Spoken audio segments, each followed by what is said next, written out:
வணக்கம் மக்களே! இன்றைக்கி நம்ம வீர தீர சூரன் பார்ட் 2வோட ரிவ்யூ பத்தி தான் பார்க்க போகிறோம். படம் வந்து பார்க்கும்போது பயங்கர ஒரு என்கேஜிங்காக ஒரு சஸ்பென்ஸாகவே கொண்டு போயிருந்தாங்க. அவங்க யூனிவர்ஸ்குள்ளே நம்ம போகும்போது ஒரு டிஃப்ரெண்ட்டான ஒரு எக்ஸ்பீரியன்ஸ் கொடுத்துச்சு. இதுக்கு முன்னாடி அவர் சித்தா படம் டைரக்ட் பண்ணியிருக்காரு டைரக்டர். ஆனால் அதுலேருந்து டோட்டலாக ஒரு டிஃப்ரெண்ட்டான ஒரு ஃபிலிமாக இருந்துச்சு. ஒரு சோசியல் அவேர்னஸாகவும் இருந்துச்சு இந்த படம். அதில் சியான் விக்ரம் வந்து சொல்லியாகணும்.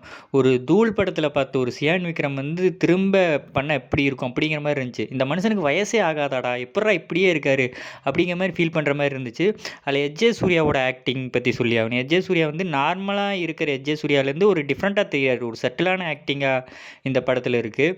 அண்டு துஷாரா விஜயன் அவங்களும் வந்து அவங்களுக்கு என்ன ரோல் கொடுத்துருக்காங்களோ அதை வந்து கரெக்டாக பண்ணியிருந்தாங்க. இதில் வந்து மொத்தத்தில் ஸ்டோரியோட ஒன்லைன் என்னன்னு பார்த்தீங்கன்னா, ஒரு அப்பா பையன் இருக்காங்க. அவங்கள வந்து போட்டு தள்ளணும்னு சொல்லிட்டு டிஎஸ்பியா வந்து எஸ்.ஜே. சூர்யா இருக்கிறாரு. அவரை வந்து போட்டு தள்ளணும்னு சொல்லிட்டு அந்த அப்பா பையனும் சேர்ந்து ஒருத்தர்ட்ட உதவி கேட்டு போகிறாங்க. அவங்க யாருன்னு பார்த்தீங்கன்னா, காளிங்கிற விக்ரம் கேரக்டர். இவங்களுக்குள்ளே நடக்கிற ஒரு ஃபைட்ஸு, இதுக்கப்புறம் என்ன நடக்குது, அதுக்கப்புறம் படம் எப்படி போகுது, என்கேஜிங்காக எப்படி கொண்டு போகிறாங்க அப்படிங்கிற மாதிரி சூப்பராக இருந்துச்சு படம். ஃபர்ஸ்ட் ஹாஃப் ஃபுல்லாகவே வந்து ஒரு டைட்டான ஒரு ஸ்க்ரீன் ப்ளேயில் வந்து சூப்பராக கொண்டு போயிருந்தாங்க. செகண்ட் ஹாஃபும் வேறு லெவலில் இருந்துச்சு. கிளைமேக்ஸில் இருக்கிற ஒரு சில போர்ஷன்ஸும் நல்லா தான் இருந்துச்சு. சில கிளைமேக்ஸ் வந்து இப்படி தான் முடிச்சாகணும், வேறு வழி இல்லை. இருந்தாலும் வந்து இது சியானுக்கு வந்து ஒரு கம்பேக் படம்னே சொல்லலாம்.